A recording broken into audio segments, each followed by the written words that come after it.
விவசாயம். இந்த விவசாயம்லாம் பார்த்தீங்கன்னா, நம்ம முன்னோர்கள் எத்தனையோ பாடுபட்டு இந்த விவசாயத்தை உருவாக்குனாங்க.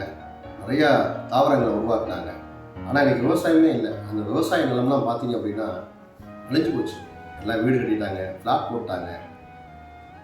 அந்த காலத்தில் இந்த பொங்கல் டயத்துலலாம் பார்த்தீங்க அப்படின்னா, அந்த வருஷத்தில் ஒரு நாள் விவசாயம் எவ்வளோ சந்தோஷமாக இருப்பாங்க. காரணம், அவங்க விளைஞ்ச நெல்லை எடுத்து அதுக்கு பூஜையெல்லாம் பண்ணி நிறைய விசேஷமாக அந்த கிராமத்தில் நடத்துவாங்க. இன்றைக்கி நாளுக்கு நாள் அந்த எல்லாமே குறைஞ்சிருச்சுங்க.